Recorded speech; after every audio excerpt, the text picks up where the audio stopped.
وكأن العالم بأسره أراد أن يشهد إعادة معركة واترلو الشهيرة، المعركة التي غيرت مجرى التاريخ الأوروبي والتي مر على عهدها 200 سنة.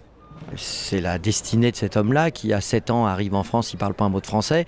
En 1810, il est maître de l'Europe, donc maître du monde quelque part.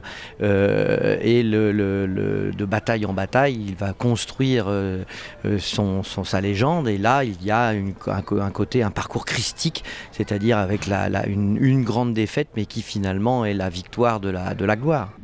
في هذه الدورة اعتبرت إعادة معركة واترلو من أكبر الأحداث الثقافية والتاريخية التي لم يسبق لها مثيل على الصعيد الأوروبي. أزيد من 73,205 آلاف ممثل ومشارك مرافقين بما يزيد عن 73,900 متطوع من أطفال ونساء جاءوا من مجتمعات مختلفة وجنسيات متعددة ليقدموا أمام 200 ألف زائر بكل حس وإتقان في الأدوار تفاصيل مجريات هذه المعركة الفاصلة لنابليون بونابرت، فكاد المشهد أن يكون حقيقة.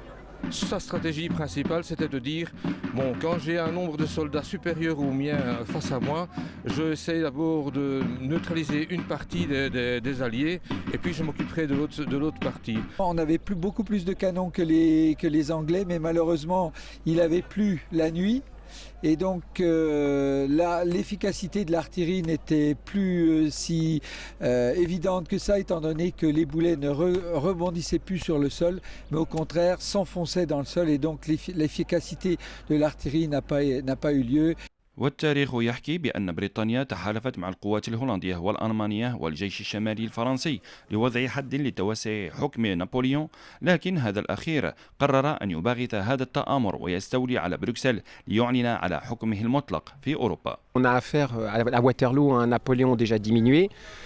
Contrairement à ses habitudes, il n'a pas pratiqué une reconnaissance ce jour-là à Waterloo, alors qu'il le faisait toujours. C'est un homme qui était déjà malade et qui a passé malheureusement une grande partie de la bataille à l'arrière et pas toujours sur son cheval. Donc beaucoup d'éléments qui se passaient pendant le déroulement de la bataille lui ont échappé. بعض العوامل سيما الأخطاء الاستراتيجية للمعركة في صفوف جيوش نابليون والظروف المناخية التي عرقلت تحرك وحدات المدافع والأسلحة الثقيلة كانت سببا في هزيمة هذا الإمبراطور الشاب ونفيه إلى جزيرة سانت هيلين حيث توفي هناك. Il y a un très fort lien de l'empereur avec l'Orient. On a même dit qu'il avait envisagé, quand il était en Égypte, de devenir empereur d'Orient. Ça avait été une de ses idées, et à tel point d'ailleurs qu'il avait envisagé de se convertir. C'est tout à fait exact ça, hein. Et puis la politique et l'histoire a fait qu'il est remonté, il est devenu empereur de France. Mais il a eu un fort lien avec l'Égypte et le monde arabe.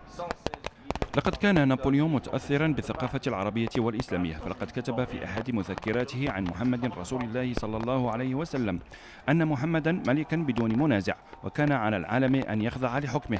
لقد دمر محمد الآلهة المزيفة والتماثيل التي كانت تعبد في معظم الأرض وجعل الآلهة إلها واحدا. لقد كان محمدا رجلا عظيما، جنديا مقداما، قائدا كبيرا، رجل دولة بليغة، ولقد خلق من وسط الصحراء العربية شعبا جديدا وقوة جديدة لا يستهان بها. بعد مرور قرنين كاملين على هذه المعركة تلتقي الجيوش البريطانية بالجيوش الفرنسية هنا في نفس المكان والزمان لإحياء هذه المشاهد الأليمة حتى لا تنساها الأجيال الصاعدة فتختتي وتهتدي إلى ثقافة يسودها السلام. محمد العباني، الثقافية، واترلو.